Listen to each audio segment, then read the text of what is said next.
Hello dear friends, आप सभी का वेलकम है आपके अपने यूट्यूब चैनल तनु क्लासेस में। दोस्तों आज की इस वीडियो में हम लोग करने वाले हैं बायोलॉजी का ऑफिशियल मॉडल पेपर का सेट 7। इससे पहले हम लोगों ने दोस्तों 6 सेट तक कंप्लीट कर रखा है। अगर आप लोगों ने उसको नहीं देखा प्लीज इसके बाद उसको जरूर जाके देख लेंगे, ठीक है। इस वीडियो में भी दोस्तों हम लोग ऑब्जेक्टिव और सब्जेक्टिव दोनों प्रकार के प्रश्नों को करेंगे। पहले हम लोग ऑब्जेक्टिव क्वेश्चन को करेंगे, उसके बाद फिर आपका शॉर्ट और लॉन्ग क्वेश्चन को बाद में करेंगे, ठीक है। आप लोग क्या करेंगे, फटाफट सभी क्वेश्चन का आंसर मेरे साथ साथ देते चलिए, इससे आपका कॉन्फिडेंस लेवल बढ़ेगा। और जो भी क्वेश्चन नहीं बने प्लीज उसको नोट कीजिएगा, क्योंकि जब तक आप नोट नहीं करेंगे दोस्तों ये वीडियो देखने का आपको कोई भी बेनिफिट नहीं होगा। क्योंकि दोस्तों इस वीडियो में सिर्फ वही क्वेश्चन को लाया गया है, या तो ये क्वेश्चन आपका पूछा हुआ है या फिर दोस्तों आपके लिए बहुत ज्यादा इंपॉर्टेंट है। इसलिए प्लीज आप लोग शुरू से लेकर के अंत तक देखेंगे, और जो भी चैनल पे पहली बार जुड़े हैं चैनल को सब्सक्राइब कर देंगे, ठीक है। चलिए पहला क्वेश्चन आपकी स्क्रीन पर फटाफट आप लोग आंसर देंगे। निम्नांकित किसमें 12 वर्ष में सिर्फ एक बार पुष्प खिलते हैं? निम्न में से किसमें 12 वर्ष में सिर्फ एक बार पुष्प खिलते हैं? सूर्यमुखी में, बरगद में, नीला कुरेंजी में या फिर महुआ में? इसका जो राइट आंसर होगा बिल्कुल आपका हो जाएगा वो है नीला कुरेंजी, ठीक है।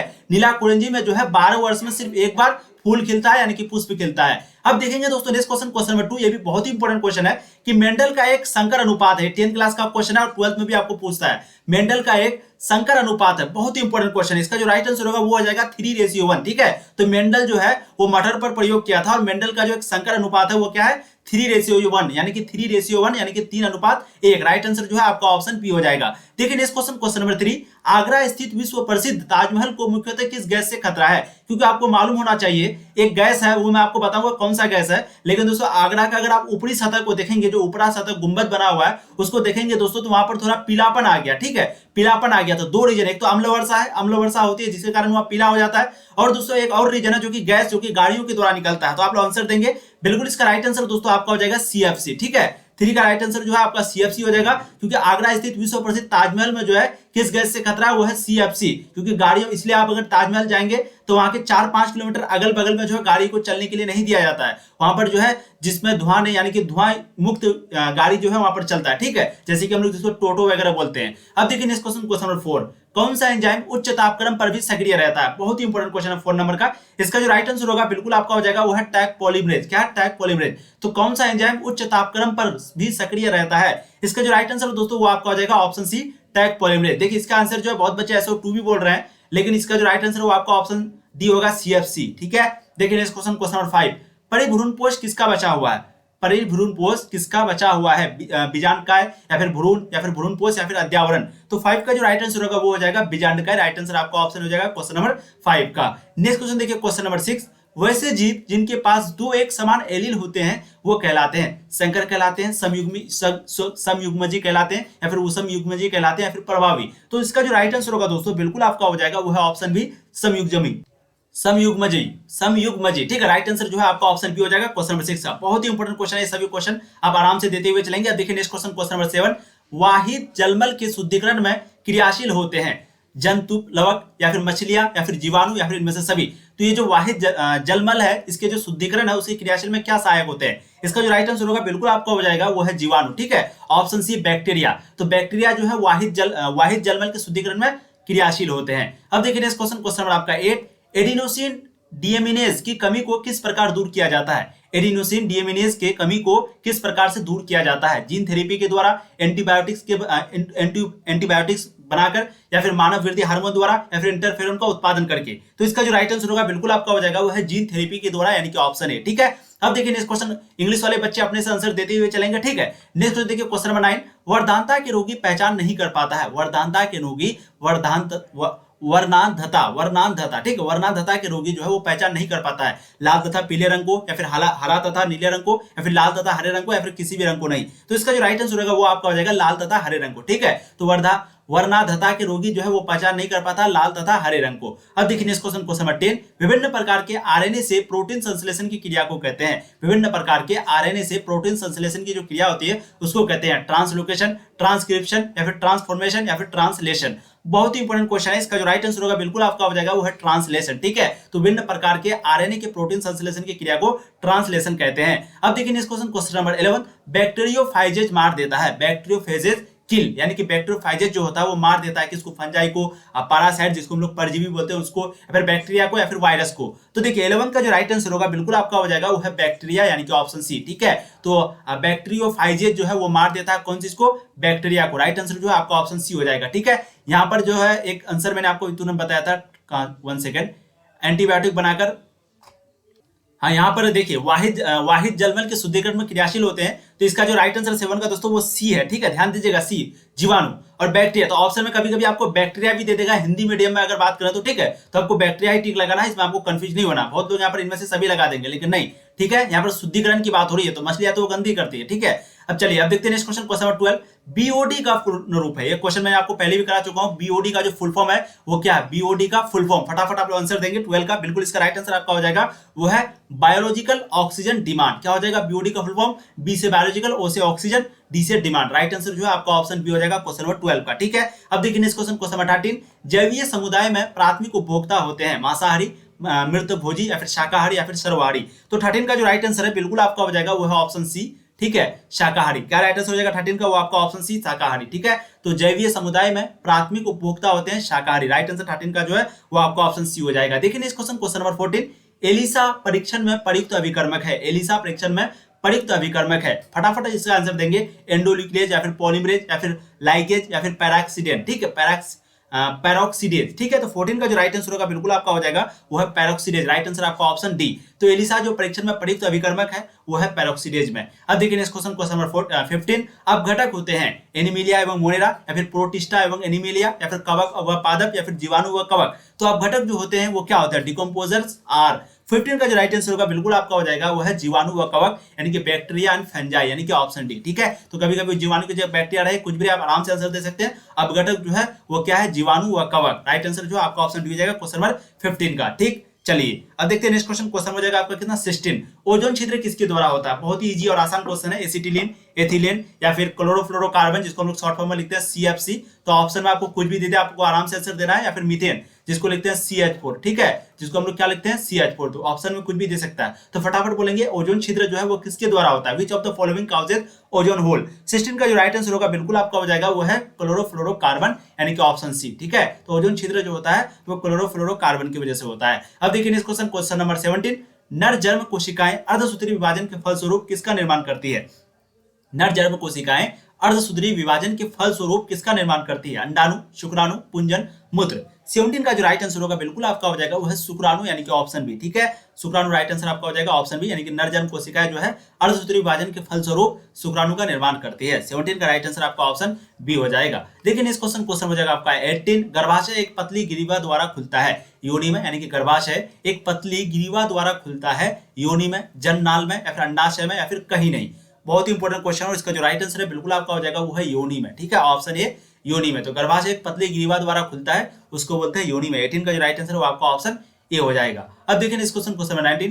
पीत पिंड कॉर्पस ल्यूटियम किस हार्मोन को स्रावित करता है? पीत पिंड कॉर्पस ल्यूटियम किस हार्मोन को स्रावित करता है? एस्ट्रोजन, प्रोजेस्टेरोन, दोनों, या फिर क्वेरी? 19 का जो राइट आंसर है बिल्कुल आपका हो जाएगा वो प्रोजेस्टेरोन, यानी कि ऑप्शन ई। क्या हो जाएगा?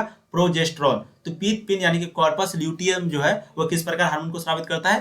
प्रोजेस्टेरोन। राइट आंसर जो है आपका ऑप्शन बी हो जाएगा क्वेश्चन नंबर 19 का। देखिए नेक्स्ट क्वेश्चन, क्वेश्चन नंबर 20। गर्भावस्था पूर्ण होने से पहले जानबूझकर या स्वैच्छिक रूप से गर्भ के समापन को कहते हैं। बहुत इंपॉर्टेंट क्वेश्चन है क्वेश्चन नंबर 20। सिंपली पूछ रहा है कि गर्भावस्था पूर्ण होने से पहले, पूरा होने से पहले जानबूझकर या फिर स्वैच्छिक रूप से गर्भ के समापन को क्या कहते हैं? चिकित्सीय संगर्भता समापन, या फिर बंदीकरण, या फिर गर्भ निरोधक, या फिर नलिका उच्छेदन। बहुत ही इंपॉर्टेंट क्वेश्चन है। मेडिकल टर्मिनेशन ऑफ प्रेगनेंसी, जिसको शॉर्ट फॉर्म हम लोग बोलते हैं MTP। ठीक है, तो कभी कभी आपको सिर्फ MTP दे देगा। MT का फुल फॉर्म क्या होता है? Medical termination of pregnancy. 20 का जो राइट आंसर है बिल्कुल आपका हो जाएगा वो है चिकित्सीय संगर्भता समापन, यानी कि medical termination of pregnancy. Option आपका हो जाएगा ऑप्शन ए राइट आंसर। ठीक है, यहाँ ए दिया हुआ है, थोड़ा भले ही गलत हो, लेकिन आप लोग आराम से आंसर दे सकते हैं। इसका राइट आंसर जो है वो आपका ऑप्शन ए हो जाएगा MTP। ठीक है, चलिए नेक्स्ट क्वेश्चन देखिए, क्वेश्चन नंबर 21। शरीर से बाहर लगभग शरीर के भीतर, शरीर से बाहर लगभग शरीर के भीतर जैसी स्थितियों में निषेचन की क्रिया को कहते हैं? प्राकृतिक, पात्रे निषेचन, या फिर जीवे निषेचन, या फिर दोनों, यानी कि ए और बी दोनों, या फिर निषेचन संभव ही नहीं है। 21 का जो राइट आंसर है बिल्कुल आपका हो जाएगा वो है पात्रे निषेचन या फिर जीवे निषेचन, जिसको हम लोग इंग्लिश में क्या बोलते हैं?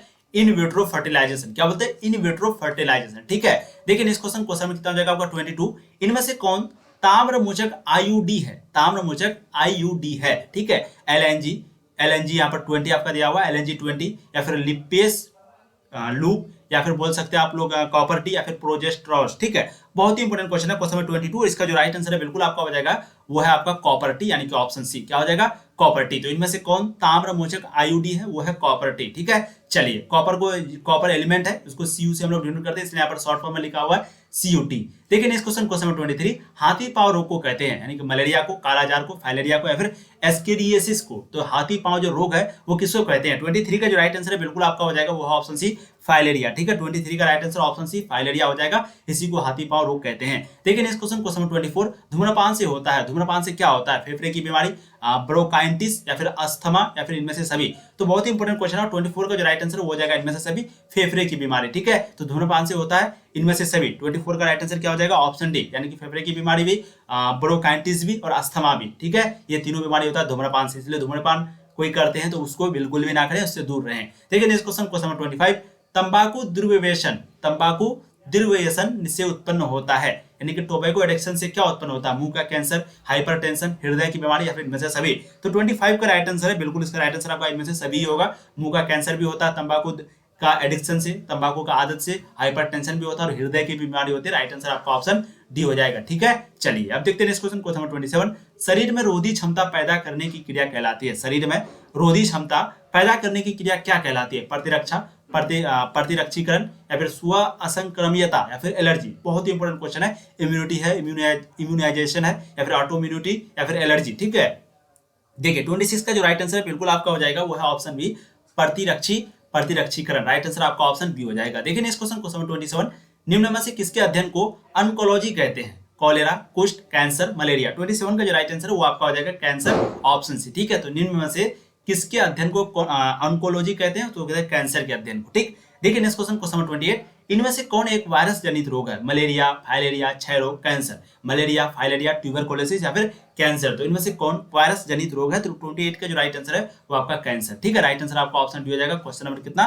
28 का। चलिए अब हम लोग फटाफट आप लोग आंसर को कमेंट करेंगे कि टोटल आप लोगों का कितना सही हुआ, 28 में से आप लोगों का टोटल कितना ऑब्जेक्टिव सही हुआ। चलिए तो सभी बच्चे फटाफट कमेंट करते हुए चलेंगे। अब हम लोग शॉर्ट क्वेश्चन को करेंगे, सभी शॉर्ट क्वेश्चन आपके लिए इंपॉर्टेंट है, एक बार ध्यान से देख लीजिए।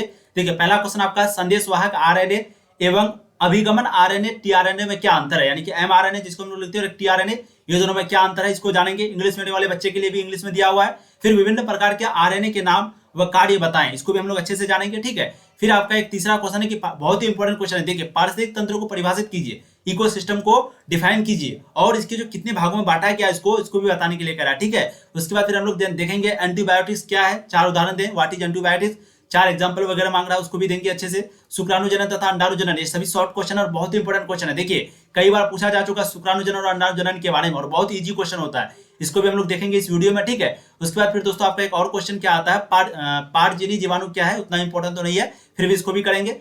वृषणकोष क्या है, ये भी इंपॉर्टेंट क्वेश्चन है। ठीक है, चलिए तो एक एक करके हम लोग सभी क्वेश्चन को करेंगे, ज्यादा आपको लोग का टाइम बिल्कुल भी नहीं लेंगे, आप लोग आराम से बैठ जाइए। जो भी क्वेश्चन आपसे नहीं बने प्लीज उसको स्क्रीनशॉट ले लीजिएगा, जब तक आप स्क्रीनशॉट नहीं लेंगे ये वीडियो देखने का आपको कोई भी बेनिफिट नहीं मिलेगा। और ऑब्जेक्टिव में आप लोग का टोटल कितना सही हुआ, अच्छी बात है, जितना भी सही हुआ, जो बच्चे का कम सही हुआ तो प्लीज क्या करें, वो आराम से सभी क्वेश्चन को फिर से दोबारा देखें और अच्छे से नोट करें। नोट करेंगे तभी आपको फिर याद रहेगा, वरना आप फिर बेकार में दोस्तों कोई फायदा नहीं होगा वीडियो देखने का। ठीक है, चलिए पहला क्वेश्चन आपकी स्क्रीन पर है कि संदेशवाहक आरएनए जिसको हम लोग लिखते हैं एमआरएनए एवं अभिगमन आरएनए जिसको हम लोग लिखते हैं शॉर्ट फॉर्म में टीआरएनए, स्मॉल टी है, ध्यान दीजिएगा, स्मॉल एम स्मॉल टी, इन दोनों में क्या अंतर है? देखिए यहाँ पर हम लोग ले लिए दो चीज ले लिए, एक ले लिए हम लोग संदेशवाहक आरएनए, एक ले लिए अभिगमन आरएनए। यहाँ पर आप ऐसे भी लिख सकते थे, यानी कि एमआरएनए भी लिख सकते थे, एम कैपिटल आरएनए भी लिख सकते थे, और यहाँ पर आप लिख सकते थे टी कैपिटल आरएनए। ठीक है, तो इसमें कोई दिक्कत नहीं है, आपको जो मन लेने का ले सकते हैं, लेकिन हम लोग लिए अभिगमन आरएनए और लिख दिया संदेशवाहक आरएनए। अब देखिए सबसे पहला संदेशवाहक आरएनए में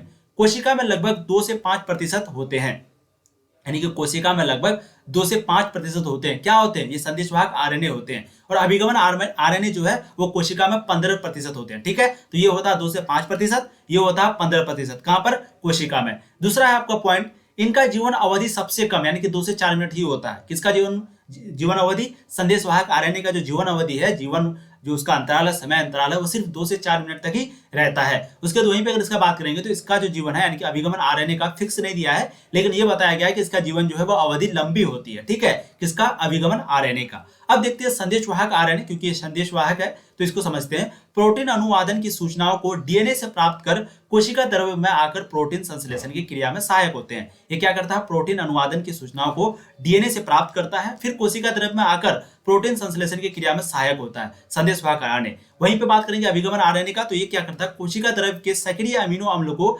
एमआरएनए के कोडोन के अनुरूप पॉलीपेप्टाइड श्रृंखला में व्यवस्थित करते हैं। तो हमने देखा संदेश वाहक आरएनए और अभिगमन आरएनए में डिफरेंस, आप लोग स्क्रीनशॉट ले सकते हैं। इंग्लिश मीडियम वाले बच्चे अच्छे से यहाँ पर देख लेंगे, ठीक है। अब देखिए नेक्स्ट क्वेश्चन, क्वेश्चन नंबर 2, विभिन्न प्रकार के आरएनए के नाम व कार्य बताइए। यहाँ पर आपको आरएनए का नाम, अलग अलग जो आरएनए होता है प्रकार के होता है उसको हम लोग देखेंगे, नाम को देखेंगे और उसका कार्य होता है उसको भी देखेंगे, ठीक है। सिंपली देखिए, सबसे पहला आपका नेम एंड फंक्शन इस तरीके से आपको लिख देना है और डायरेक्ट आपको आंसर लिखना है। संदेशवाहक या फिर दूत, जिसको बोलते हैं आरएनए, मैसेंजर का मतलब होता है दूत, ठीक है।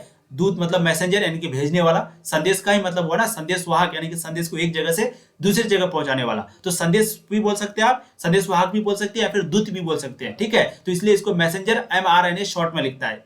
समझ में आ रही है आपको चीजें? इसलिए इसको लिखता है क्या? एमआरएनए। एम का फुल फॉर्म क्या होता है? मैसेंजर, और वो स्मॉल में होता है, ठीक है। वहीं पे अगर आरएनए का बात करेंगे तो देखिए टीआरएनए, यानी कि यहाँ पर क्या है? अभिगमन। अभिगमन को हम लोग हस्तांतरण भी बोल सकते हैं, ठीक है। और इसका जो है ट्रांसफर, एक जगह से दूसरी जगह ना, हस्तांतरण अभिगमन, और अभिगमन को इंग्लिश में ट्रांसफर, इसको इसलिए इसको लिखते हैं टीआरएनए। तो ये चीज आपको समझ में आ गई। कभी कभी अगर आपको पूछ दे एमआरएनए का फुल फॉर्म तो मैसेंजर आरएनए इस तरीके से लिखना है, ठीक है। देखिए सबसे पहले देखते हैं संदेशवाहक या फिर दूत, यानी कि आरएनए, मैसेंजर आरएनए, जो भी आपको आ जाए। सबसे पहले इसका देखते हैं क्या होता है। यह अनुलेखित सूचना या संदेश की प्रतिलिपि को लेकर केंद्रक से बाहर कोशिका द्रव्य में जाता है और यहाँ राइबोसोम से संलग्न होकर पॉलीपेप्टाइड श्रृंखला के संश्लेषण में अमीनो अम्ल के क्रम को निर्धारित करता है, ठीक। दूसरा है आपका अभिगमन आरएनए, जिसको हम लोग बोलते हैं हस्तांतरण आरएनए।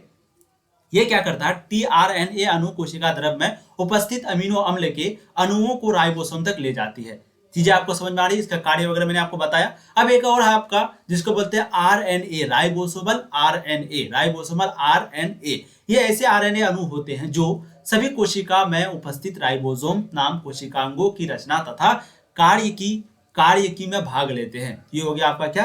राइबोसोम आरएनए, ठीक है। इंग्लिश मीडियम वाले बच्चे ऐसे से देख लेंगे। अब देखिए इस क्वेश्चन, क्वेश्चन नंबर 3 बहुत इंपॉर्टेंट है, इस क्वेश्चन को ध्यान से देखिएगा। पारिस्थितिक तंत्र को परिभाषित कीजिए तथा इसे कितने भागों में बांटा गया है उसको देखते हैं, ठीक है। सबसे पहले पारिस्थितिक तंत्र क्या होता है उसको समझते हैं। देखिए, किसी विशिष्ट स्थान पर पाए जाने वाले सभी जीवधारियों तथा पर्यावरण के पारस्परिक संबंधों द्वारा बने तंत्र को पारिस्थितिक तंत्र कहते हैं। किसी विशिष्ट स्थान पर पाए जाने वाले सभी जीवधारियों तथा पर्यावरण के पारस्परिक संबंधों के द्वारा, एक जीवधारी और एक पर्यावरण, इन दोनों के संबंध के द्वारा बना एक तंत्र को ही पारिस्थितिक तंत्र बोलते हैं, यानी कि इकोसिस्टम बोलते हैं। इसके इसको जो है तीन प्रमुख भागों में बांटा गया है। एक है स्थलीय पारिस्थितिक तंत्र, ठीक है। एक है आपका जलीय पारिस्थितिक तंत्र, एक है आपका कृत्रिम पारिस्थितिक तंत्र। तो एक है स्थलीय पारिस्थितिक तंत्र, जलीय पारिस्थितिक तंत्र और कृत्रिम पारिस्थितिक तंत्र, ठीक है। चलिए अब देखते हैं नेक्स्ट क्वेश्चन, क्वेश्चन नंबर आपका हो जाएगा 4। एंटीबायोटिक्स क्या है? 4 उदाहरण दे। सबसे पहले भाई एंटीबायोटिक्स है क्या, इसको समझते हैं। इसके 4 उदाहरण देखिए। एंटीबायोटिक्स ये ऐसे रासायनिक पदार्थ हैं जो सूक्ष्म जीवाणुओं द्वारा बनाए जाते हैं, ठीक है। तो एक ऐसा रासायनिक पदार्थ है जो कि किसके द्वारा? सूक्ष्म जीवाणुओं के द्वारा बनाया जाता है। एंटीबायोटिक्स का प्रयोग जीवाणुओं की वृद्धि को रोकने, ठीक है। एंटीबायोटिक्स का प्रयोग जो है वो क्या करता है? जीवाणुओं की वृद्धि को रोकने, उन्हें मारने के लिए किया जाता है। तो जीवाणुओं की वृद्धि को रोकने के लिए, उन्हें मारने के लिए किस चीज का प्रयोग किया जाता है? एंटीबायोटिक्स का प्रयोग किया जाता है। एंटीबायोटिक्स जो है जैव प्रौद्योगिकी से बनाए जा रहे हैं सिंपली मुख्य कार्य। तो सिंपली आपको उसका जो 4 उदाहरण मांग रहा था वो 4 उदाहरण देखिए। पेनिसिलिन, एक आपका इरिथ्रोमाइसिन, एक आपका सिफलोस्पोरिन, ठीक है, एक आपका नियोमाइसिन। ये सभी इंग्लिश वर्ड है, इसलिए थोड़ा सा हिंदी में पढ़ने में हो सकता है दिक्कत हो। आप लोग अच्छे से पढ़ लेंगे, यहाँ पर आपको समझ में आ जाएंगे, ठीक है। देखिए नेक्स्ट क्वेश्चन हो जाएगा आपका कितना 5। शुक्राणुजनन तथा अंडाणुजनन में अंतर लिखिए। बहुत इंपॉर्टेंट क्वेश्चन है। डिफरेंस बिटवीन स्पर्मेटोजेनेसिस और एक आपका ओजेनेसिस, यानी कि एक आपका शुक्राणुजनन, एक अंडाणुजनन, इन दोनों में डिफरेंस क्या होता है इस चीज को समझते हैं। देखिए शुक्राणुजनन की प्रक्रिया वृष्ण में होता है। शुक्राणुजनन सबसे पहला तो यही पॉइंट है कि शुक्राणुजनन जो है वो वृष्ण में होता है, यानी इसकी जो प्रक्रिया है वो कहाँ होता है? वृष्ण में। वहीं पे अगर अंडाणुजनन का बात करें तो इसकी जो प्रक्रिया है वो कहाँ होती है? अंडाशय में, ठीक है। अब वहीं पे शुक्राणुजनन का फिर से बात करें तो वृद्धि प्रावस्था छोटी होती है। शुक्राणुजनन का जो है वृद्धि प्रावस्था छोटी होती है। वहीं पे अंडाणुजनन का बात करें तो वृद्धि प्रावस्था जो है ये बहुत लंबी होती है। किस चीज का? अंडाणु जनन का। तीसरा पॉइंट आपका, एक प्राथमिक शुक्राणु कोशिका से 4 शुक्राणुओं का निर्माण होता है। एक प्राथमिक शुक्राणु कोशिका से 4 शुक्राणुओं का निर्माण होता है। वहीं पे बात करेंगे अंडाणु जनन का, तो एक प्राथमिक अंडाणु कोशिका से एक अंडाणु तथा 3 लोपिकाओं का निर्माण होता है। तो ये तीनों मैंने आपको पॉइंट बता दिया, शुक्राणु जनन और अंडाणु जनन में डिफरेंस। ठीक है, देखिए नेक्स्ट पॉइंट क्वेश्चन आपका कि पारजीनी क्या है? पारजीनी जीवाणु क्या है? उदाहरण दें। What are transgenic bacteria? उसका एग्जांपल भी आपको देने के लिए बोल रहा है। देखिए क्वेश्चन बहुत इंपॉर्टेंट है, शॉर्ट क्वेश्चन, आपको शॉर्ट आंसर देना है, ध्यान रखिएगा। और ये सभी क्वेश्चन इंपॉर्टेंट है, मैं बार बार नहीं बोलूंगा कि ये इंपॉर्टेंट ये इंपॉर्टेंट, ये सभी क्वेश्चन इंपॉर्टेंट है। इसलिए आप पर बनता है कि आप कितना उसको रख पाते हैं दिमाग में, या फिर किस तरीके से रखते हैं, नोट करके रखते हैं, स्क्रीनशॉट लेके रखते हैं, या फिर छोड़ देते हैं, या फिर देख के फिर भाग जाते हैं। ठीक है, चलिए पारजीनी जीवाणु क्या है? देखिए पारजीनी जीवाणु का सबसे पहला डेफिनेशन देखते हैं, उसके बाद एग्जांपल देखते हैं। ऐसे जीवाणु जिनके डीएनए में परिचालन द्वारा एक अतिरिक्त यानी कि बाहरी जीन व्यवस्थित होता है जो अपना लक्षण व्यक्त करता है, उसे पारजीनी जीवाणु कहते हैं। ऐसे जीवाणु जिनके डीएनए में परिचालन, ठीक है, परिचालन द्वारा एक अतिरिक्त बाहरी जीन व्यवस्थित होता है जो अपना लक्षण व्यक्त करता है, उसे हम लोग बोलते हैं पारजीनी जीवाणु। उदाहरण देखिए, एक पारजीनी जीवाणु ई कोलाई है जो मधुमेह रोग के निदान के लिए इंसुलिन को उत्पन्न करता है। इंसुलिन जो है वो अणु 2 पॉलीपेप्टाइड श्रृंखलाओं का बना होता है। एक है आपका श्रृंखला, दूसरा आपका श्रृंखला जो आपस में डाइसल्फाइड बंधों के द्वारा जुड़ी होती है। इंसुलिन की दोनों श्रृंखलाओं का जैव संश्लेषण एकल पॉलीपेप्टाइड श्रृंखला एक प्राक इंसुलिन के रूप में होता है। ठीक है, पारजीनी उतना इंपॉर्टेंट क्वेश्चन नहीं था, समझिए। अब देखिए नेक्स्ट क्वेश्चन बहुत ही इंपॉर्टेंट, वृष्ण कोश क्या है? इसके कार्य क्या है? देखिए वृष्ण कोश सबसे पहले समझते हैं what is the function of, उसके बाद उसका फंक्शन को देखेंगे, कार्य को देखेंगे, और पहले समझते हैं वृष्ण कोश होता क्या है। देखिए शरीर में वृष्ण जो उदर गुहा के बाहर एक थैली धानी में स्थित होता है उसे वृष्ण कोश कहते हैं। शरीर में वृष्ण जो कि उदर गुहा के बाहर एक थैली एक धानी जैसा स्थित होता है उसे बोलते हैं वृष्ण कोश। वृष्ण कोश वृष्ण के तापमान को कम रखने में सहायक होते हैं। ठीक है, तो वृष्ण कोण जो है वो क्या होता है? वृषण के तापमान को, वृषण के जैसे भी आपको पढ़ना है तो उसके तापमान को कम करने के लिए सहायक होता है, जो कि शुक्राणु जनन के लिए आवश्यक है, जो कि शुक्राणु जनन के लिए बहुत ही ज्यादा जरूरी है। चीजें आपको समझ में आ रही है? बायोलॉजी वर्ड है, थोड़ा सा आपको गहरी में जाना नहीं है। ठीक है, चलिए बिल्कुल क्वेश्चन नंबर 8 देखिए, पीत पिंड का वर्णन उनके कार्य के साथ करें। एक पीत पिंड, ठीक है, बहुत ही इंपॉर्टेंट क्वेश्चन है ये आपको। देखिए पीत पिंड का वर्णन और उनके कार्य दोनों चीज पूछ रहा है। देखिए पीत पिंड का निर्माण जो है वो ग्राफी पूटक का शेष बचा हुआ भाग से होता है। किससे? ग्राफी पूटक का शेष बचा हुआ भाग से होता है इसका निर्माण। यह पीत पिंड भारी मात्रा में प्रोजेस्टेरोन मासिक धर्म के पीत प्रावस्था में स्रावित करता है, जो कि गर्भाशय के अंत स्तर को बनाए रखने के लिए आवश्यक होता है। यह गर्भाशय अंत स्तर निषेचित अंडाणु के अंतरपन, जिसको हम लोग बोलते हैं इम्प्लांटेशन के लिए तैयार करता है। ठीक है, अब यहाँ पर एक और क्वेश्चन है जो कि बहुत ही इंपॉर्टेंट क्वेश्चन है कि डार्विन के प्राकृतिक वर्णन से क्या समझते हैं? डार्विन का सिद्धांत आप लोगों ने पढ़ा होगा, डार्विन के बारे में पढ़ा होगा। तो यहाँ पर क्वेश्चन पूछ रहा है कि डार्विन के प्राकृत वर्णन से क्या समझते हैं? बहुत ही इंपॉर्टेंट क्वेश्चन है, क्वेश्चन को पहले समझिए उसका आंसर देखिए। डार्विन के द्वारा दी गई क्रम विकास के सिद्धांत में प्राकृतिक वर्णन का तात्पर्य यह है कि प्राकृतिक हमेशा एक सी नहीं रहती। यानी कि डार्विन के द्वारा कहना है, यानी उसका जो सिद्धांत है वो ये है कि डार्विन के द्वारा दी गई क्रम विकास के सिद्धांत में जो विकास का वो सिद्धांत दिया है उसमें यह कहा है कि प्राकृतिक वर्णन का तात्पर्य यह है कि प्रकृति हमेशा एक सी नहीं रहती, बराबर बदलती रहती है, इसलिए अनुकूल प्राणियों का वर्ण करती है तथा प्रतिकूल प्राणियों को छाड़ देती है। इस तथ्य को प्राकृतिक वर्ण कहा जाता है। ठीक है, तो डार्विन के प्राकृतिक वर्ण से आप समझ गए क्या होता है। अब देखिए नेक्स्ट क्वेश्चन आपका 10th, स्व प्रतिरक्षा रोग से क्या समझते हैं? व्हाट इज स्व प्रतिरक्षा रोग? इससे आप क्या समझते हैं? देखिए कभी कभी आनुवंशिक और अज्ञात कारणों से शरीर अपनी ही कोशिकाओं पर हमला कर देता है। कभी कभी आनुवंशिक और अज्ञात कारणों से शरीर जो है वो अपनी ही कोशिकाओं पर हमला कर देता है, जिसके फलस्वरूप शरीर को क्षति पहुंचती है। इसे बोलते हैं स्व प्रतिरक्षा रोग। ठीक है, ठीक है, तो कभी कभी क्या होता है आनुवंशिक जो और अज्ञात कारणों से, यानी कि कोई कारण वगैरह नहीं, अज्ञात बिना कोई कारण के वो अपने ही शरीर में जो है हत्या कर दे, यानी कि एक प्रकार का हमला कर देता है, अपनी ही कोशिकाओं पर हमला कर देता है। ठीक है, और जिसके फलस्वरूप शरीर को क्षति पहुंचती है, इसे हम लोग बोलते हैं स्व प्रतिरक्षा रोग। और जैसे इसका एग्जाम्पल दिया हुआ कि रयूमेटोइड और एक है आपका अर्थराइट्स, यानी कि रयूमेटोइड अर्थराइट्स एक ही वर्ड है, तो ये आपका एग्जाम्पल हो गया। ठीक है, अब लास्ट क्वेश्चन देखिए, शॉर्ट क्वेश्चन में लास्ट क्वेश्चन, लसिकाय अंग कौन है? लसिकाय अंग कौन कौन है? देखिए वैसे अंग जिसमें लसिकाणुओं की उत्पत्ति और परिपक्वन एवं परचुरोद्भवन होता है उन्हें हम लोग बोलते हैं लसिकाय अंग कहते हैं। जैसे कि उसका दिया हुआ एग्जांपल अस्थि मज्जा और थाइमस, तो ये हो गया लसिका। ये क्वेश्चन होता है इंपॉर्टेंट नहीं है दोस्तों, हम लोग यहीं तक रहने देते हैं। ठीक है, टोटल आपका जो है लगभग 11 क्वेश्चन हम लोगों ने किया, शॉर्ट क्वेश्चन, उसके बाद हम लोग 28 क्वेश्चन जो है लॉन्ग किए हैं। अगर आप लोगों को पसंद आया तो प्लीज वीडियो को लाइक करेंगे, शेयर करेंगे अपने दोस्तों को। यहाँ पर आपको पूर्ण तरीके से सभी क्वेश्चन कराई गई है, ये सभी क्वेश्चन आपके लिए इंपॉर्टेंट है, ठीक है। आप लोग वीडियो को शेयर नहीं करते हैं, जब कुछ ही बच्चे 4-5 बच्चे जो कि शेयर करते हैं, क्योंकि बहुत गलत बात है, इसलिए प्लीज आप लोग शेयर करेंगे। आप लोगों के लिए यहाँ पर सारी चीजें तैयारी हो रही है, ठीक है। और चैनल पे जो भी बच्चे पहली बार जुड़े हैं, चैनल को सब्सक्राइब जरूर कर देंगे। और इसी तरीके से आपको तैयारी कराई जाती है, इसलिए सभी दोस्तों को जरूर बताइए। फिर मिलेंगे, तब तक के लिए जय हिंद। ऐसे ही पढ़ाई करते रहिए।